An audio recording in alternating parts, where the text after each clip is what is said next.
Assalomu alaykum, Avlod Media YouTube kanali obunachilari. Siz uchun Avlod Media YouTube kanalimizda abituriyentlar uchun eng dolzarb va aniq ma'lumotlarni taqdim etamiz. Bugungi videoda esa ruxsatnoma qachon chiqadi degan savolga javob topamiz. Bu savol ayni damda testga tayyorlanayotgan ko'plab abituriyentlar uchun eng muhim mavzulardan biri. Ruxsatnoma qachon e'lon qilinadi? O'tgan yilgi tajribaga qaraganda ruxsatnomalar 9-iyul kuni e'lon qilingan edi. Shuning uchun ham bu yil ham, ya'ni 2026-yilda 9 yoki 10-iyul kunlari ruxsatnoma chiqishi kutilmoqda. Ruxsatnomada o'zi nimalar bo'ladi? Bu hujjat imtihon kunidagi yo'riqnoma hisoblanadi.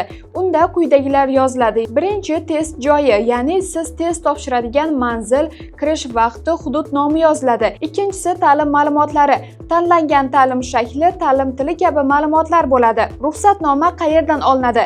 Shaxsiy kabinet orqali quyidagi saytga kirib yuklab olasiz. Ruxsatnoma bo'limiga o'ting va yuklab oling. Ruxsatnoma test topshirish uchun asosiy hujjat bo'lib, unda test sanasi, joyi va boshqa muhim ma'lumotlar ko'rsatiladi. O'tgan yilgi tajribaga ko'ra ruxsatnomalar 9-iyulda chiqarilgan. Shu bois bu yil ham ayni shu sanaga yaqin kutilmoqda.